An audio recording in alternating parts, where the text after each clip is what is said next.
I think that just as we're living in a nuclear age, we have grown so tremendously in scientific knowledge. It doesn't seem too much to say that men can begin to awaken to the fact that they haven't grown enough spiritually and haven't recognized their spiritual capacities.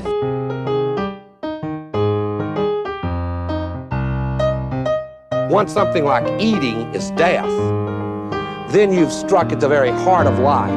The enemy of the older radical theories may have been the ruling class, but today the stakes of whether we will reform ourselves into a new kind of human being, a new kind of society, whether we will find selves worth being, the stakes of it are simply life itself.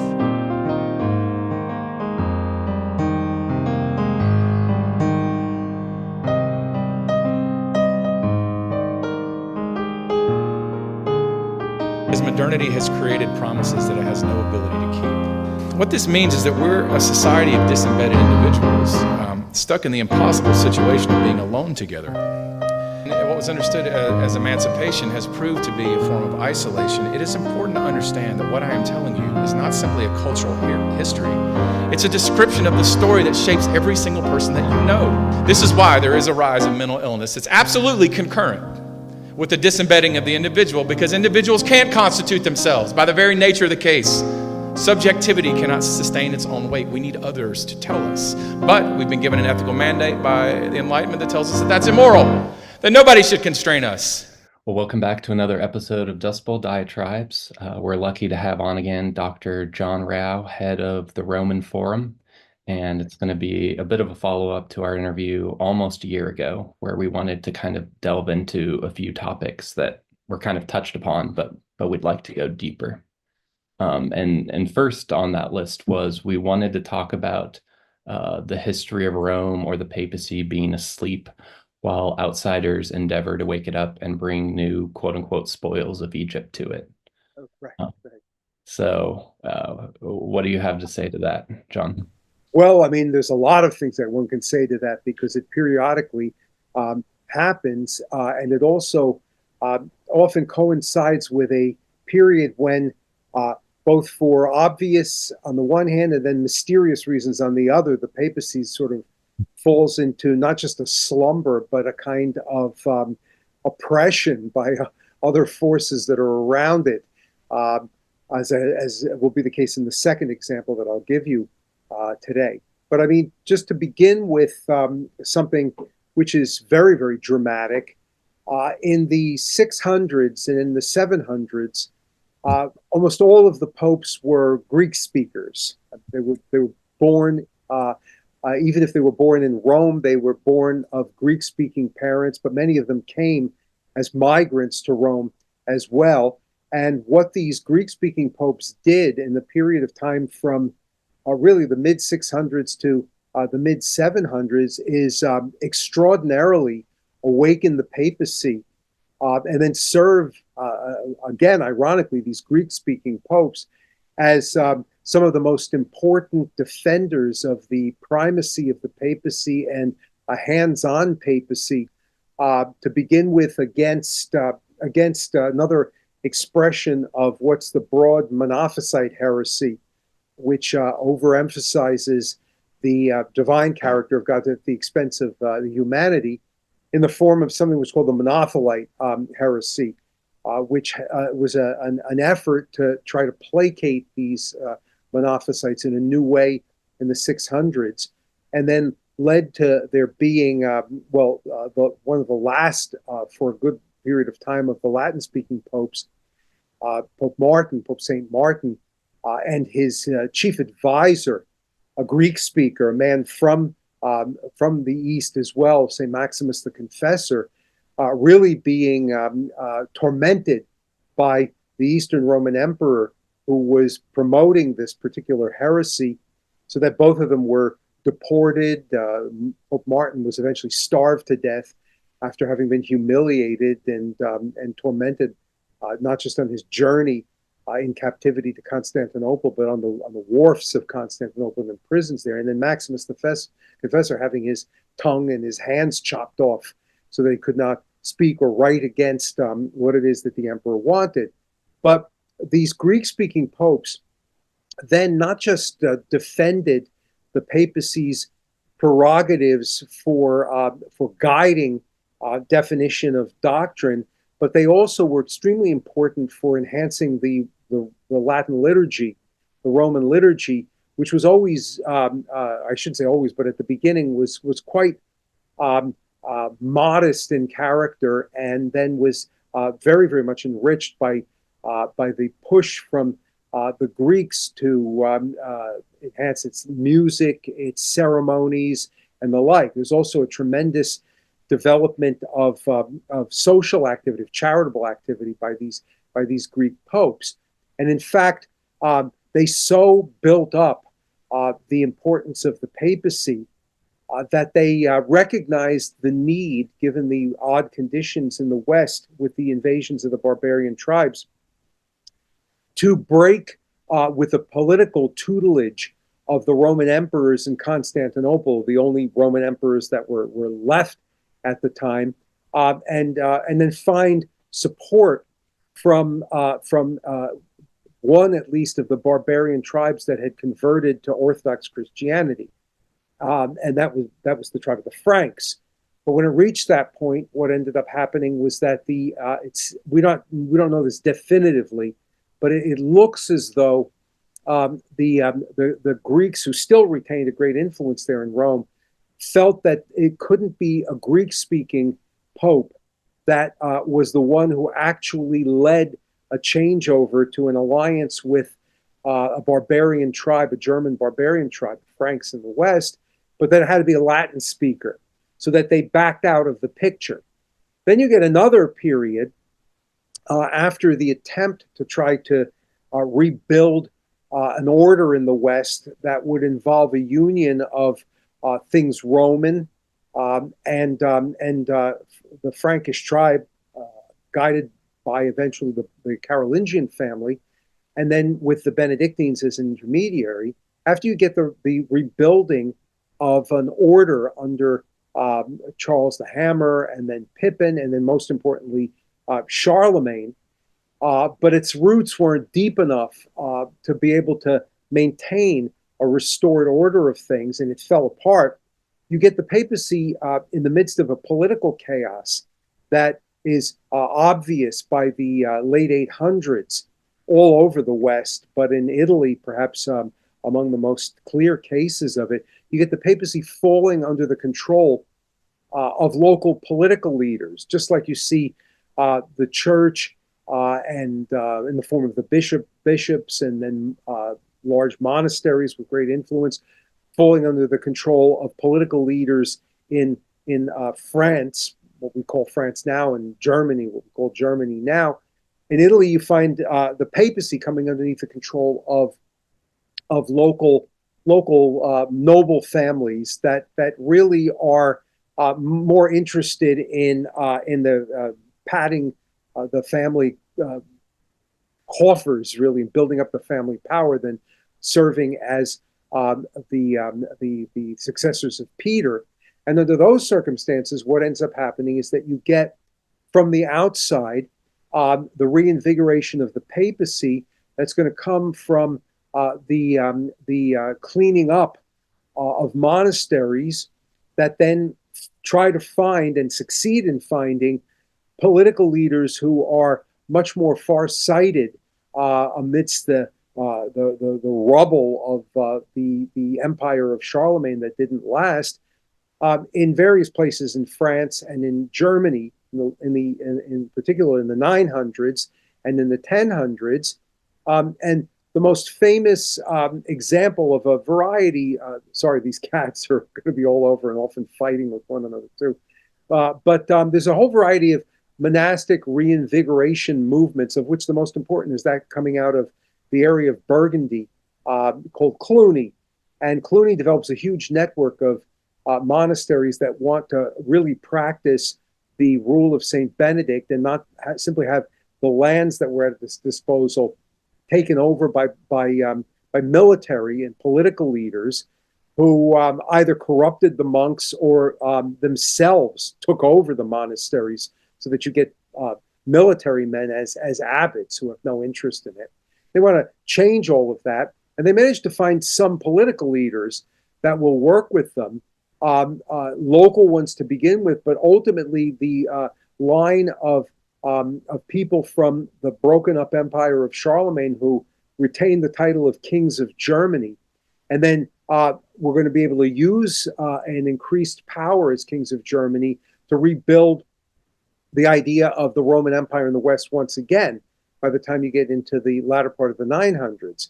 So these monks from the outside, who are what we can now start to call French in background and German in background, along with the German political leaders, they come down into Italy, first off with the through the work of Otto I, Otto the Great, King of Germany, and then Emperor, and then in particular his grandson Otto III in the 900s, to try to see if they could reform a very broken and corrupted papacy, and this clearly needed outside blood in order to be reinvigorated, because the locals were just too much underneath the heel of these Italian Roman families by that time. So you're going to start to get a string of French popes backed by these reformed monks in Cluny and backed by the political power of the kings of Germany regaining the title of emperors, Roman emperors. Because of the fact that there's a kind of divided set of responsibilities on the part of the political figures involved back in Germany and then down in Italy, there's a good chunk of time in the early 1000s where these king emperors from Germany abandon their Italian work to do what they needed to do to really solidify their power back in Germany. And then the papacy fell once again underneath the control of local families with local corrupt popes, and some of the worst of the lot by that point. And then there's a new return of these outside monastic and political forces by the time you get into the 1040s, which really now do the job of using outside power to much, much more firmly and for a much, much longer period of time, put the papacy back into a position of then serving as a real leader for the whole of the church in the West, and then with the papacy flexing its muscles in the East again as well.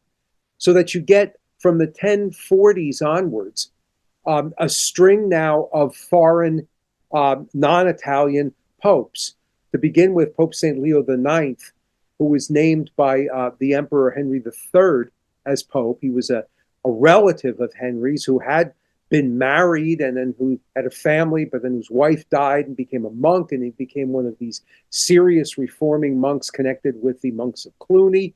And then when he's made Pope in the 1040s, what he does is he puts together an international council of advisors, which really builds what then we can seriously call the College of Cardinals, to whom in the decades following is given the role of electing future popes. And they elect a string of future popes who are some of them Italian, but many of them French or German in background, even English in background, who show that the papacy has taken charge of the situation, but again, being taken out of its stupor by these foreign forces in a way that causes the popes to travel throughout Western Europe and parts of Central Europe, so that they can reform a corrupted church in areas which had not yet been polished up again anew.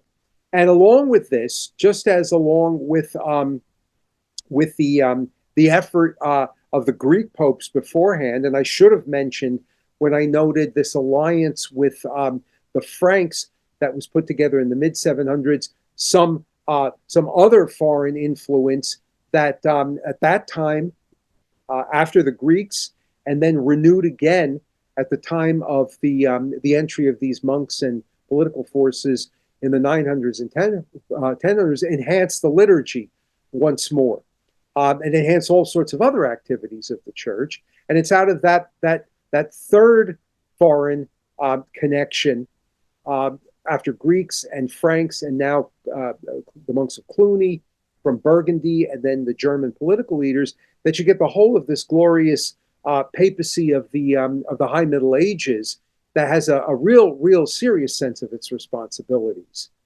Then, to move forward, we've got two more cases of this sort to examine. Then what ends up happening is that through all of the unfortunate problems that build up and are manifest, especially by the time you get to the latter part of the 1200s and the 1300s, and then continue to be a problem in the 1400s and early 1500s, you get a papacy that perhaps not so much is, definitely not so much is involved solely with local Italian affairs, but a papacy which is asleep to its spiritual responsibilities, because it ends up putting its worldly cares and its worldly economic and political concerns above what really should be its primary activity. And here too, what ends up happening is that seemingly very, very, very limited, and to a large degree foreign in the sense of, in some senses really foreign outside Italy, but in other senses extraneous to the central corridors of power of the papacy in the late 1400s and the 1500s. They are going to end up being the forces that most dramatically, when there is a chance for an influence over the papacy to be regained again, are going to be the forces that have to be turned to for help in creating the whole of the Catholic Reformation and the Council of Trent. And in this regard, there's two that I want to specifically mention, although there are really many involved. One of them is a spiritual movement, the most important figure behind which is a woman from the late 1400s, early 1500s, St. Catherine of Genova. Not Catherine of Siena, although you could mention her as being an earlier force leading to this kind of thing. But St. Catherine of Genova was a woman whose whole spiritual approach was one that really was the fire behind what were called companies of divine love. And these were small groups, generally speaking, of joint groups of clerics and lay people who were convinced that a reform of the papacy and a reform of the church was not something that required any kind of grand new legislative activity, but one that just simply is not the word to use, but one that focused on awakening spiritually clerics and lay people to the central goal that they, in their specific vocations, had to have. And this was fed by St. Catherine of Genova's visions. She was said to have had visions of purgatory and have seen what it was that was in store for people who did not live up to what their mission in life was all about.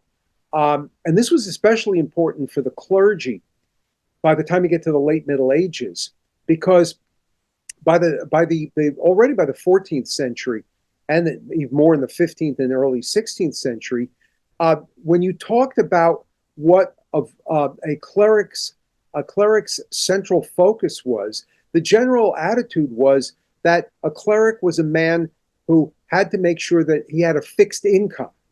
All right. So when we use the word vocation in that time period, vocation was related to having a living, and not having a vocation to spiritually lead a flock in any way. So this is a total corruption of what the cleric is supposed to be about. And St. Catherine, in her companies of divine love, tried to awaken clerics to the fact that they were going to be punished and even damned if what they did not do is live up to what canonical legislation from the time of the Council of Nicaea, the first Council of Nicaea, had indicated what their role was, and every saint had indicated what their role was. And it was similar for the laity as well. Then you have the Jesuits as another example. The Jesuits who, coming from out of Spain and then charging themselves up intellectually at the University of Paris, but then barreling down on Rome and then throwing themselves at the service of the papacy. Their whole focus was that of also reawakening an understanding of what it was that a true commitment to vocation, just generally in life, the vocation of seeking heaven, but then specifically that of the clergy, of the laity in their specific spheres of life. They reinvigorate the whole spiritual life of the Western world, really the Western Catholic world, once they, starting in the pontificate of Paul III in the 1530s, and the companies of divine love, who also begin to play a role underneath the pontificate of Paul III, they working together, then they really make a marked difference in the character of the clergy in Rome to begin with, and then are going to be able to spread out elsewhere once you get popes who are of a much, much more serious, personally, spiritually serious character than Paul III was. Paul III is a kind of an enigma because his family, the Farnese family, was a total political family, but he there was something awakened in him to make it clear to him that he had to do more as Pope in order to charge up and utilize these other forces.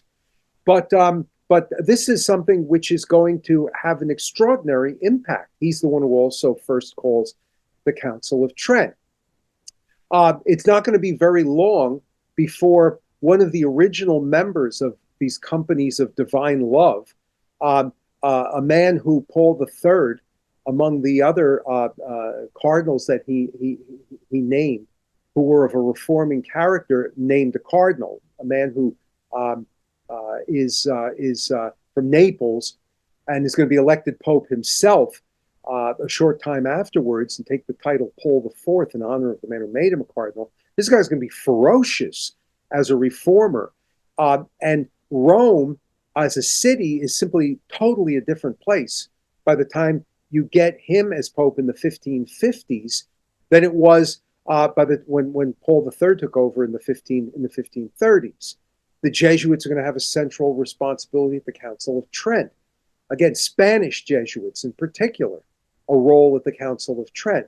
All right, and it's a papacy. Somebody who would have been born in the 1490s, let's say,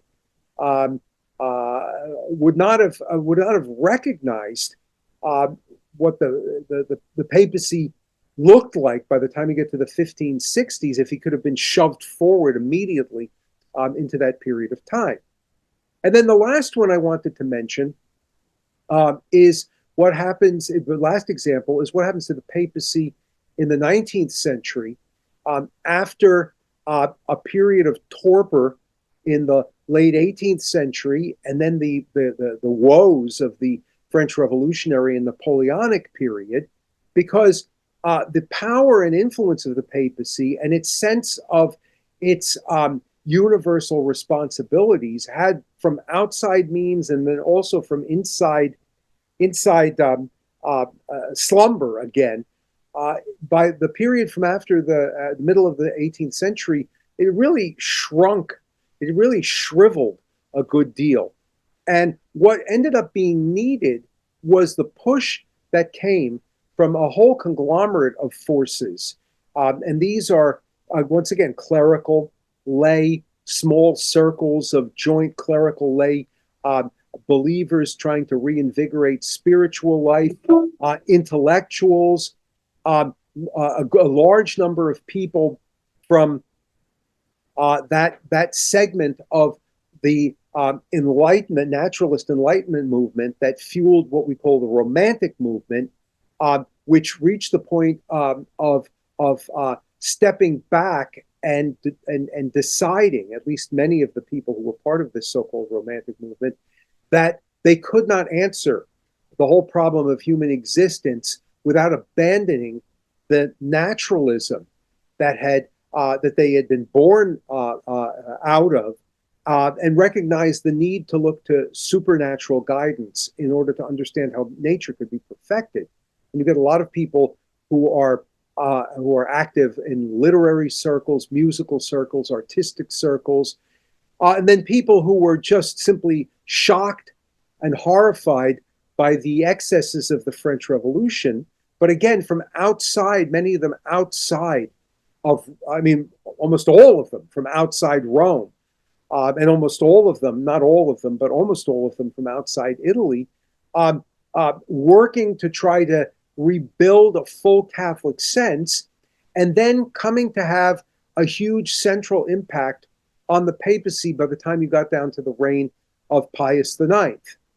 So it's this outside force, and here what one could do to sort of give an overall umbrella.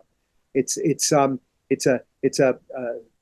one sense a bad overall umbrella because of the whole movement was richer than the thing I'm going to mention right now, and the thing I'm going to mention now also has its problematic side. But since a lot of the people who were trying to reinvigorate Catholicism came from outside Italy, from beyond the Alps, and were looking because they felt that they needed the papacy to join this movement before it could have its full impact. They were looking from outside the Alps, beyond the Alps, into Italy to the papacy. They refer to themselves as ultramontanists, people who are looking beyond the mountains, beyond the Alps, for the papacy to be restored and to take charge in a way that it was, in a way, for a good number of years, unwilling to do of the whole of this movement of renewal. This ultramontanist movement is something which is going to make the papacy once again feel as though it's got to lead the whole of the Catholic world, in a way that leads us through all of the popes of the latter 19th century and up through until the middle and slightly beyond of the 20th century. So these are the main examples of what I talk about of foreign forces coming to reinvigorate a slumbering papacy, in a nutshell. So, John, before we move on, could I just kind of try to maybe summarize and see Sure. if I'm right about what you're saying? That the papacy goes through these periods of sort of torpor or slumber, and then sort of revitalizes, and that these are characterizing the sleep period as kind of like political and or economic capture of the papacy. Even intellectual too, and spiritual. Okay, and then the more invigorated times being kind of stimulated by something from below, like either the people and or the lower clergy. Am I hearing that right? It's not just in the last movement that I mentioned.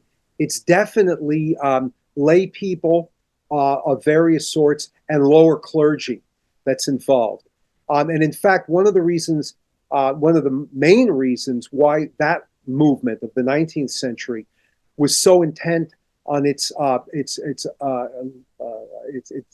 focus on the papacy was because they saw the episcopacies of their own countries as having really gone to sleep infinitely more than the papacy had. But in the other movements I'm talking about, it's not necessarily lower clergy.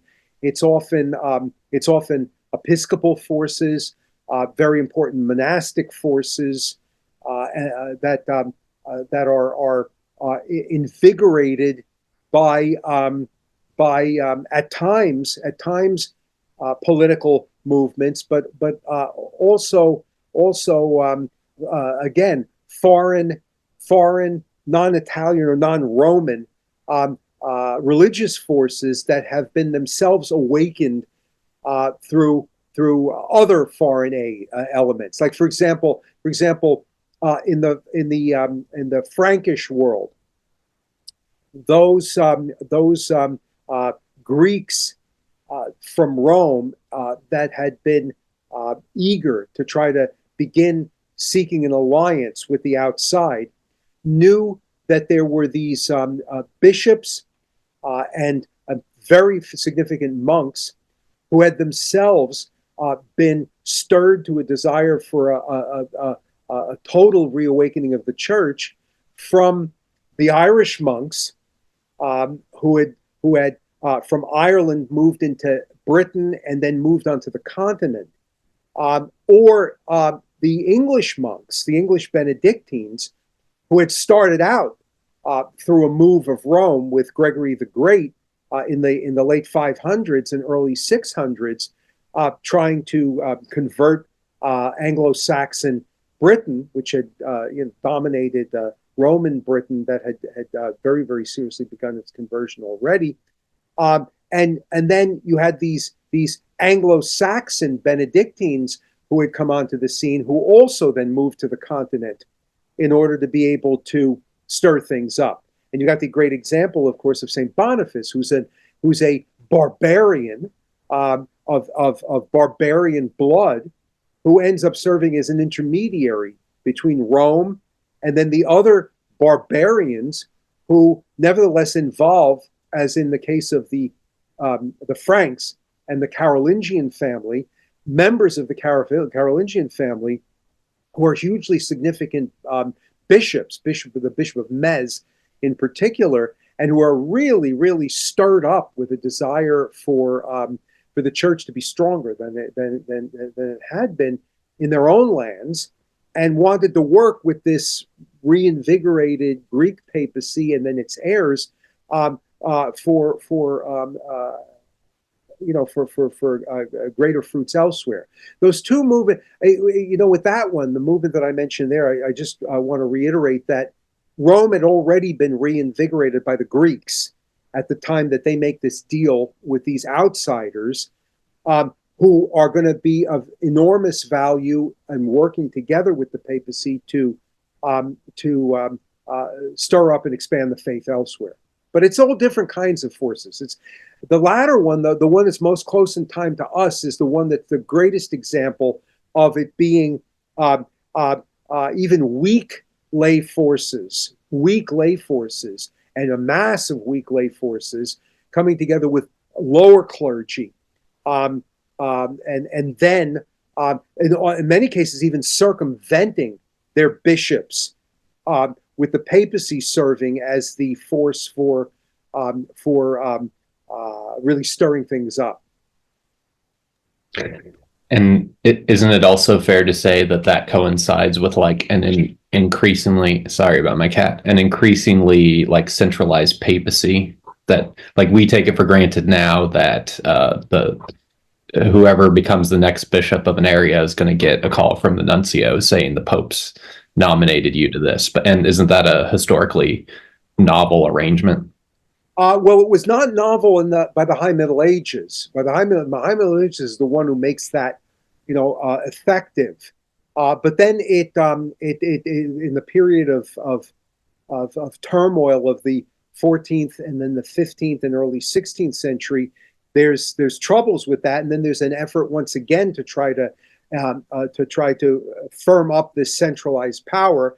But then it weakens enormously again. By the time you get to the particularly the 18th century, it never really was able to be restored the way it was in the 12th and 13th, and then the early the 14th, the early part of the 14th century.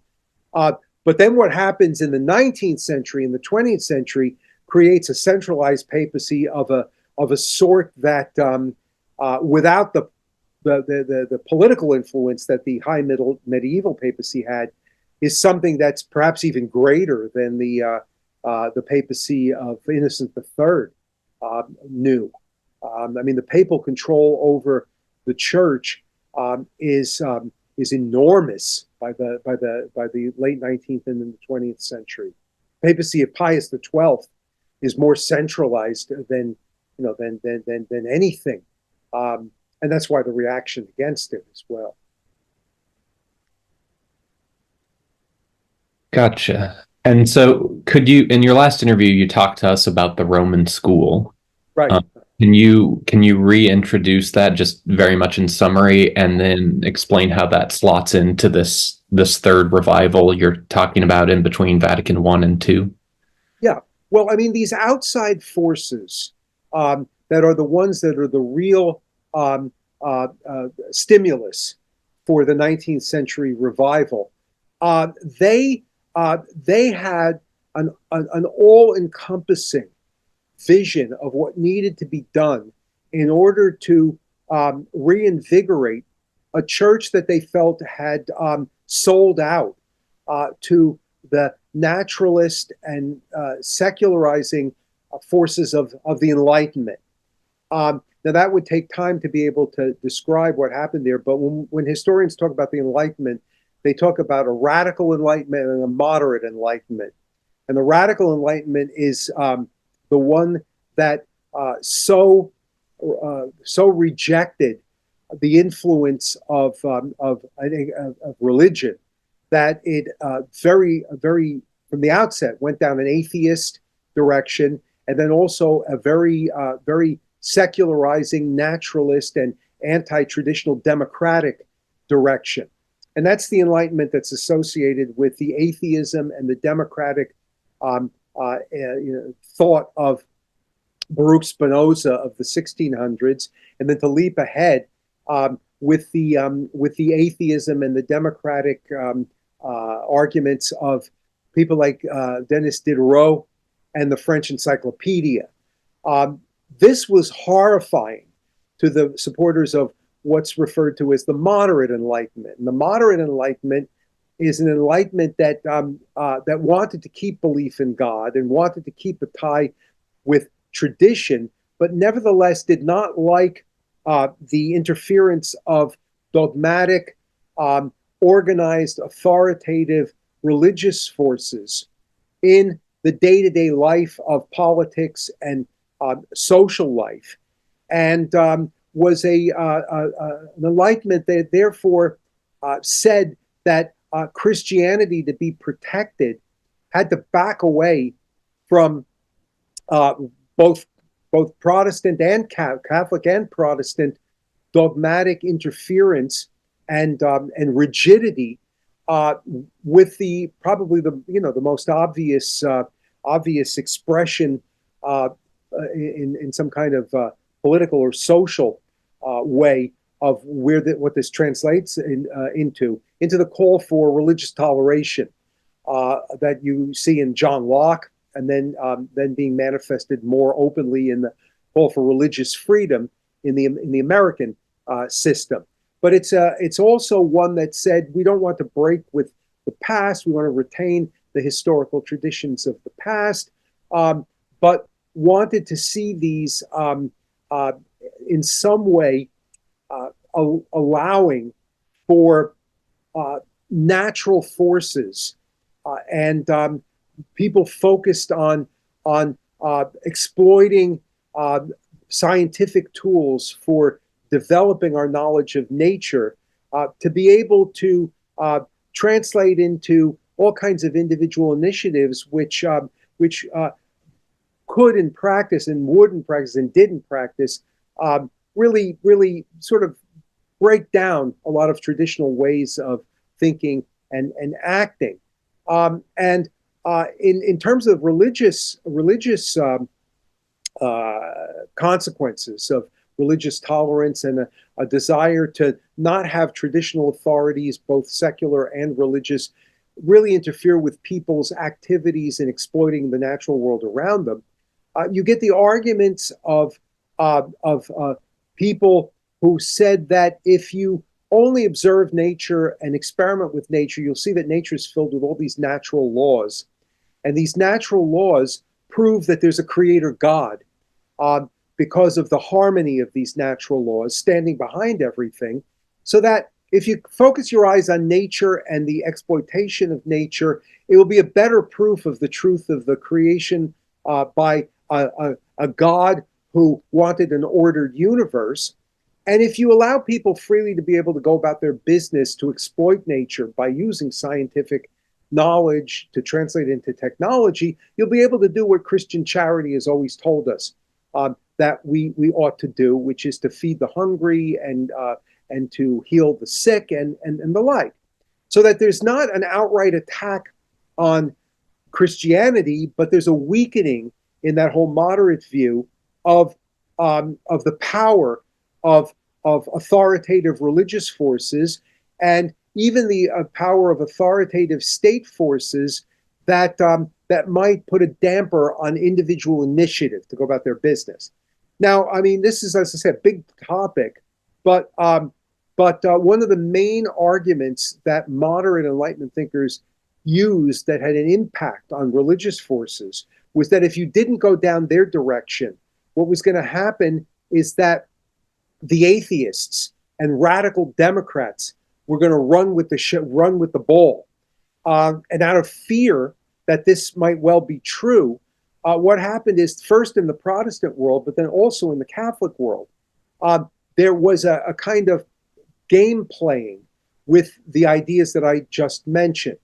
So to give you an example of what I mean, in Rome and in various schools around the Catholic world, and with the backing of religious forces that were looked upon as being the most important intellectual ones, like the Jesuits, you get the Catholic world, especially from the 1740s onwards, really saying that we shouldn't be focusing our attention on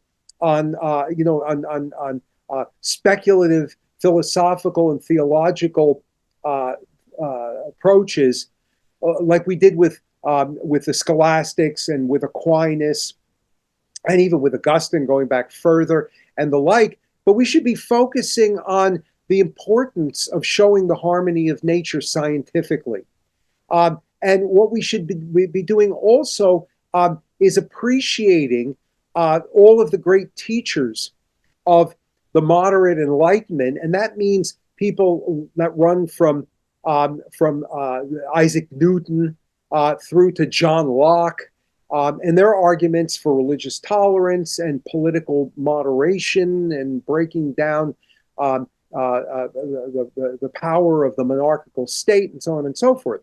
And in the meantime, you get, in conjunction with what I just mentioned, you get the abandonment of much of the past focus of Catholic theology on everything that we know of from the Middle Ages. Not just that, but the fathers of the church, on St. Augustine, on St. Thomas Aquinas, on scholastic theology, on all of this stuff, and backing away also on piety that looks so steeped in supernatural concerns that you're not really working the way God wants us to work with nature to be able to, in a godly fashion, improve things around us. So you get a kind of devotional life, even in the Catholic world. I mean, dominating in centers of the Catholic world after the mid-18th century, that focuses on a piety that sounds like it comes from Benjamin Franklin's Poor Richard's Almanac. Early to bed, early to rise makes a man healthy, wealthy, and wise. That kind of thing. And then what happens is you get bubbling through all of this, nevertheless, the radicalism of the more radical Enlightenment. And when the revolutionary movements took off, especially with the French Revolution in 1789, the more moderate ones couldn't withstand the radicalization. And you then get an open attack on all of Christianity, on every expression of Christianity, and then the organizational destruction that takes place throughout the continent of Europe.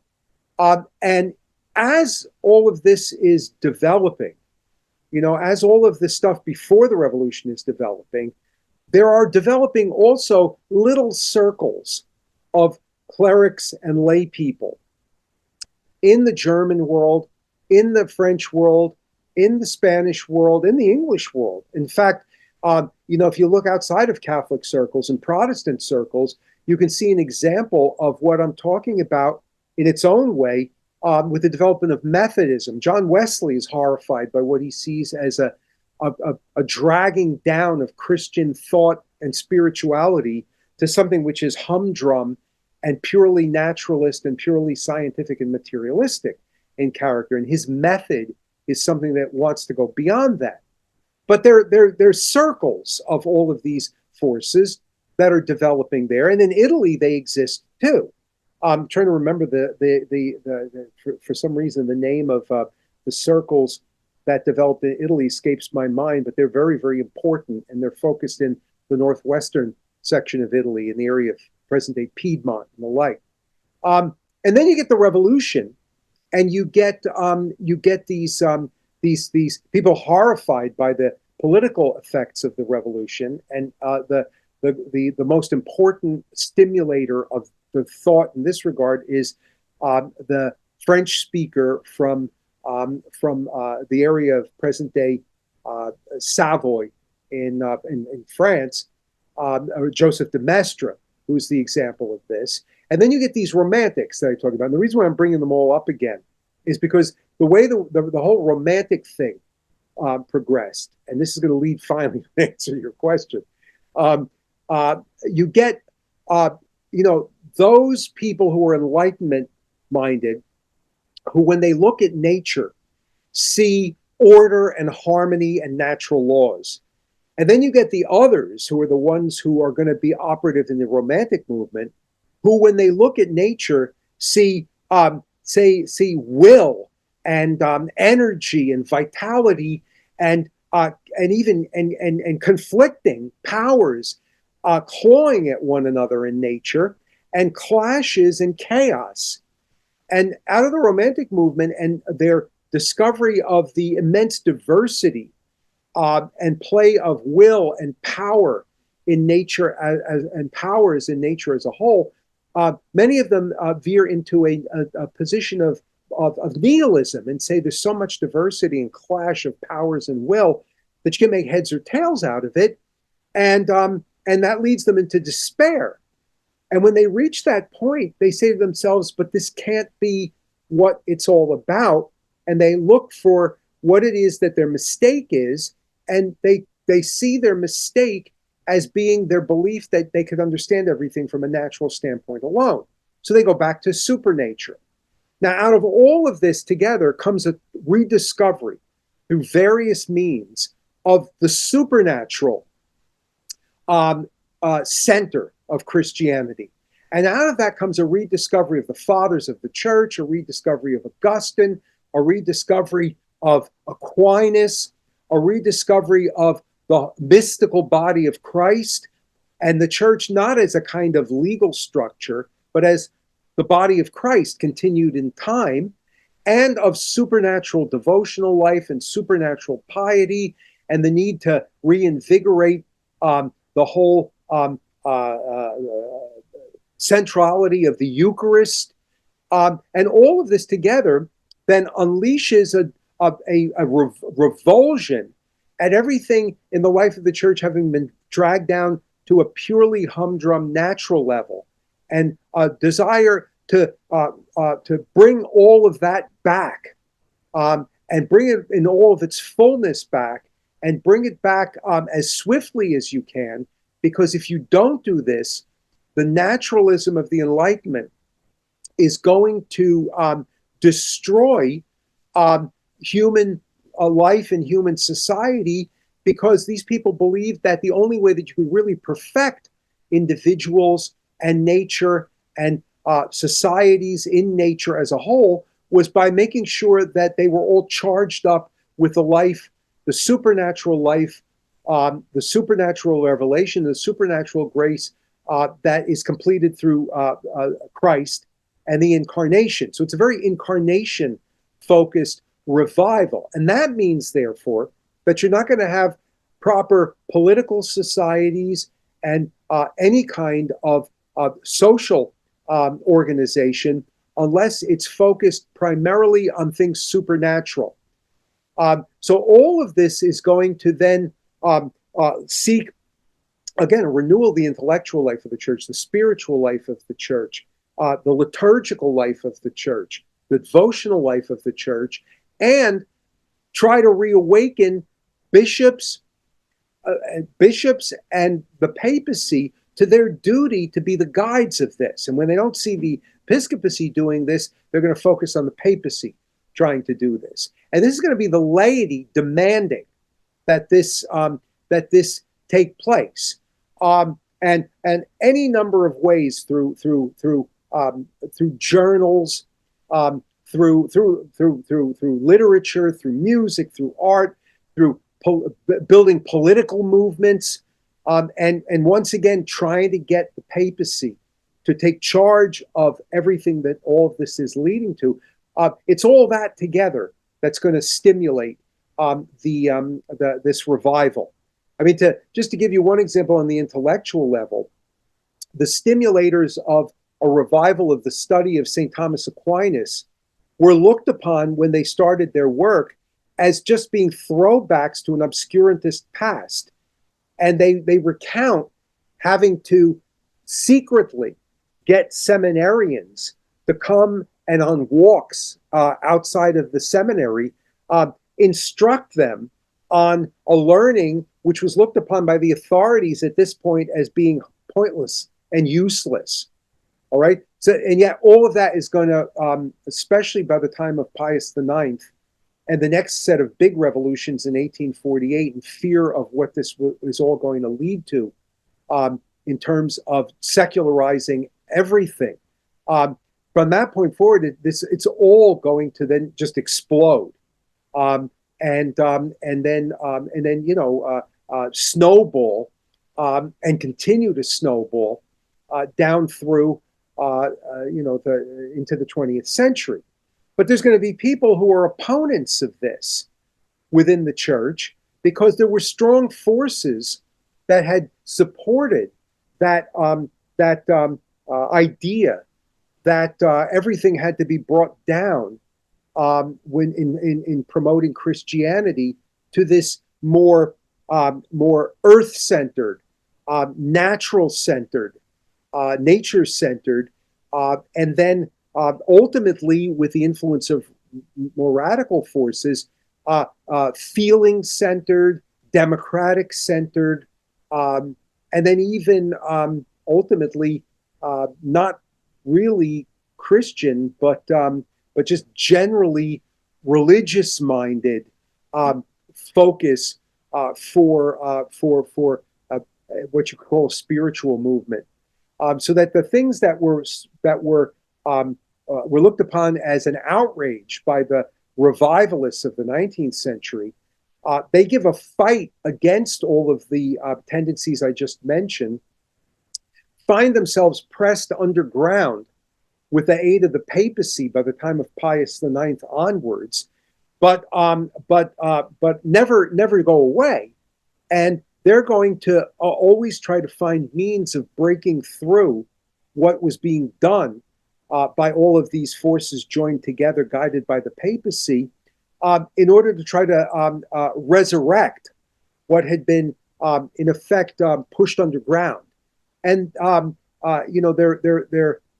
their expressions of continued activity are manifested in on a political level in the development was called liberal Catholicism, especially from 1848 onwards, and then in the modernist movement, intellectually and theologically, intellectually in the early late 19th century and early 20th century, and then in aspects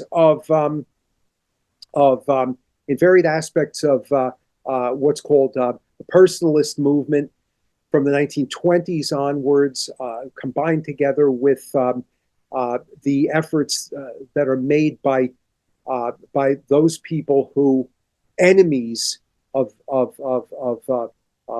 such forces label as being the new theology, also in the 1920s and 30s. So all of that is still there underground, and that's what forms the anti-Roman school. There's the intermediary forces that are I shouldn't say intermediary is perhaps not the best word, but there are people who are enthused by the whole thrust of the revival movement of the 19th century, who nevertheless see problems with exaggerations of aspects of this movement that they feel have got to be dealt with. And in this regard, the one that I would signal out as being extremely important are those people who try to tame the ultramontanism that wants to centralize everything in the papacy in a way that creates the impression that the papacy can deal with and can understand absolutely everything that needs to be done in the Catholic world, and that everything that comes out of the mouth of a pope is somehow or other infallible.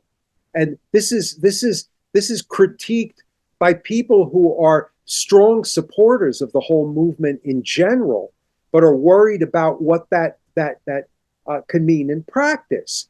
And I think, and I myself, very much sympathize with people who were concerned about this, because of the fact that you can see problems with it from the very outset, that are ironic in many respects, because the papacy ends up becoming a very clear and firm teacher of the spirit of this whole movement of revival, but in practice, very much often operates in a way that undercuts a lot of the desired consequences of that movement.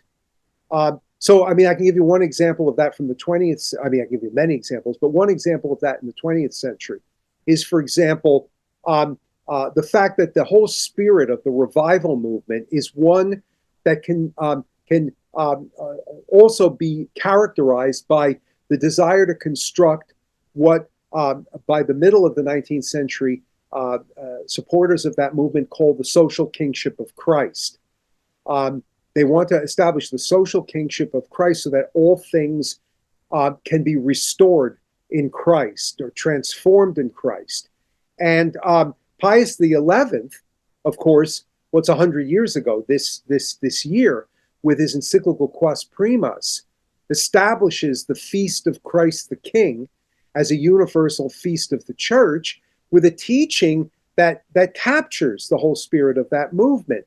And yet, on a practical level, the Vatican ends up working together with the American episcopacy to really rein in one of the main manifestations of a lay movement seeking to fight what were really quite radical secularists that were working against any kind of Christianization or re-Christianization or maintenance of Christianization in society in Mexico, with the movement of the Cristeros in Mexico. Because the Cristeros saw this whole idea of the social kingship of Christ and then the feast of Christ the King that was proclaimed in 1925 as being at the heart of what they were working for.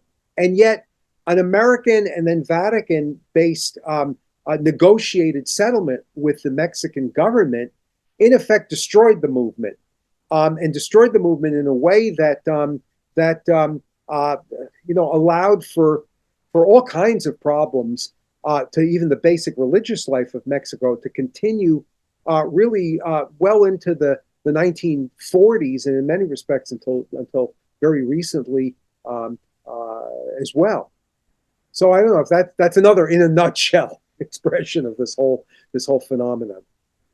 Sure. So would it be fair to say among adherents to this third revival, that there's basically this, I guess they're split within camps of a more like intransigent, anti-liberal wing, and a more like, okay, but let's make deals with modern nation states that might be liberal or fascist or And sometimes, even communists with like the later Ostpolitik and stuff like that. There's a practical split. And then there's also, you're kind of saying, even coming out of the Vatican, there's like what they're teaching should be normative at that time. Christ should be king, but also we're going to sell out the Cristeros. Well, and that's an interesting aspect of it, because among the integralists, that's a term of abuse, just like new theology on the other side was a term of abuse. But among the integralists, the problem is that one of the things that the integralists hold firm to is this idea of the centralized power of the papacy, which is nevertheless something which ultimately operates against them. I gave one example of that with the Cristeros. Another example is that some of the most vigorous supporters of the centralized power of the papacy came from French supporters of the movement called the Action Française, which was then attacked by Pius XI, also in the 1920s.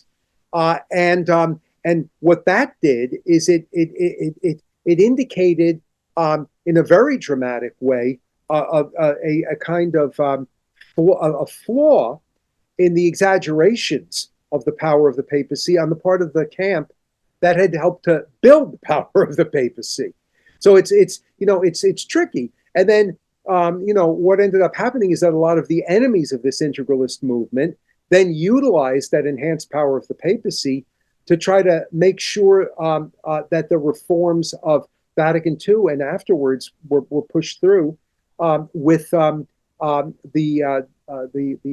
argument that obedience to the papacy demanded it. So it's tricky. I mean, I wrote an article on this called "The Roman School," which I have on the site that a friend of mine put up for me, called "For the Whole Christ," in which it indicates a lot of the problems here. Another aspect of it is the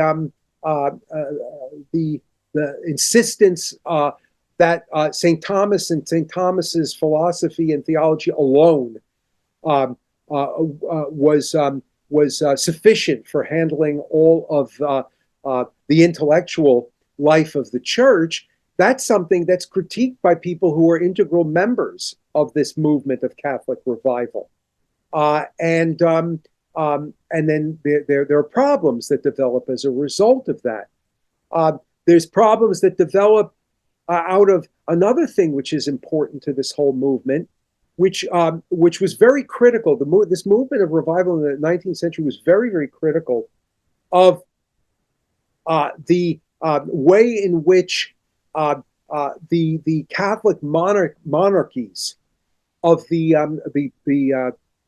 period of the late middle of the Reformation period and Counter-Reformation period, and then going down to the French Revolution, and then the Restoration monarchies that called themselves Catholic still in the early 19th century. The way in which they tried to politicize the church for their own purposes and not allow the church the freedom it needed to go about its business of building, once again, the social kingship of Christ. And out of that movement came the creation of Catholic political movements, Catholic social movements that were willing to work with any form of government in order to try to really restore all things in Christ. But what comes out of this also is another problem, in that you get Catholic political parties that call themselves Catholic political parties that end up doing the same thing that monarchies that called themselves the most Christian monarchy or the most Catholic monarchy did in the past, to try to baptize whatever it is that they wanted as being the obvious pathway that all Catholics had to support. So that, I mean, to take an example of this later on, it's the party that calls itself the Catholic Party in Italy and in other places as well, that introduces abortion into Catholic countries by the time you get into the 1970s. I mean, the more, I think, sharp supporters of this revival movement understood that the work to try to build a Catholic order of things with its supernatural focus was a work that had to recognize that there's many ups and downs and changes in history that cannot fix in an absolutely ironclad way what the specific tools are that in all times and all places need to be utilized. Sometimes it's bishops, sometimes it's the papacy, sometimes it's this form of government, sometimes it's another form of government, sometimes it's an enhancement of the teaching power of what comes out of the scholastic. Sometimes it's a humanist approach, which is more effective, or all of them together are the forces that need to be dealt with. But there's always, because of human nature, fallen human nature, a tendency to, when you rediscover something, to try to get parochial and say, no, it's only this tool, or it's only that tool, it's only the other tool. And because you can trace things like this happening, throughout the whole history of the Catholic Church. I mean, things change on the basis, nevertheless, of an unchanging faith. Now, I'm afraid I'm going to have to bring us a bit to a close, because I have to, since my wife and my the one son who is here at the moment have gone running off to a high mass. I have to do the cooking tonight, and I'm going to have to start looking at the oven. I hope I'm not going to cut you too short with what we've talked about here. Well, could I ask just one more question, and you can answer briefly if you want, but I guess all of this is leading to just how does God actually work through this church? And then also, how do you see the situation of today's church relative to the narrative that you've been telling here? Well, I mean, I see it as having fallen prey to the naturalizing tendencies once again. And I mean, you can trace any number of reasons why this came about, and some of them emerge from out of this revival movement. Some of them emerge from the forces that revival movement shoved underground. You always have to be ready to look and see how problems can develop from any angle whatsoever. But I mean, there's a passion in that revival movement that is very well expressed by an article that was written by one of the major journals promoting the whole revival movement. And the title, I mean, it's not the exact title, but the title was either Christ will be king, and the idea is with the perfection of human freedom and natural society, or man will be king with slavery and also the kind of mad technological manipulation of nature at the service of the triumph of the will. And there was this sense of there being this pressing battle. And when you have the idea that you've got this battle that's in front of you that has to be won as quickly as possible, it's also a temptation to just simply, say, well, that's the tool to use to win the battle, or that's the tool to win the battle, and then run headlong into combat in a way that could end up really destroying your cause. And there are various ways which I with time could illustrate examples of how this happens. But then there's also a major contribution to developing the situation that we're in right now. Well, actually, it goes along with the example I just gave, but it ends up being utilized by other forces that had gone underground, and it's a tendency that was especially powerful from the time of the First World War onwards, because that First World War, what it did was it unleashed huge competing forces for controlling society at large, but it also unleashed this idea that was visible also in the warring forces that had nothing to do with any kind of Catholic movement, saying that the floodgates had now broken, and this massive conflict was going to be the trampoline towards purifying all of society, purifying it all. I put together a number of lectures that was published by a press called Aruka Press, called The Quest for Purification. And it's focused in these powers then really unleashed by the First World War. And what ends up happening is that there comes out of this the strengthening of intellectual arguments that are rooted really to a large degree in the kind of arguments that come out of Jean-Jacques Rousseau, and then were translated into certain forces in the Catholic Church in the early 19th century, which were lying low, which then come to life again, that say that the reason why we're not winning and making Christ the King is that we're not working with what's been unleashed in terms of vital energy by forces all around us. And that what we have to do to make Christ the King of society is to find all the most energetic, vital forces that have been unleashed around us in the 20th century and see that vitality and energy, even though it looks at times monstrous to us, is actually the voice of the Holy Spirit, showing where the church has to be guided. And so what our duty is to find energy, find vitality, find whatever seems to be having success, and then join with this and give witness to this, and then bring it to a fruition in a way that's going to lead finally to the victory of the Catholic cause. But the number of people who saw vitality and energy in different ways saw that energy in fascist causes. They saw it in Marxist causes. They saw it in America, which also said that it was offering the world, the final answer that was going to make the world safe for everything that was good and the like, in ways that that then really explode even more in the Second World War and the post-war period, and in everything that you can possibly imagine.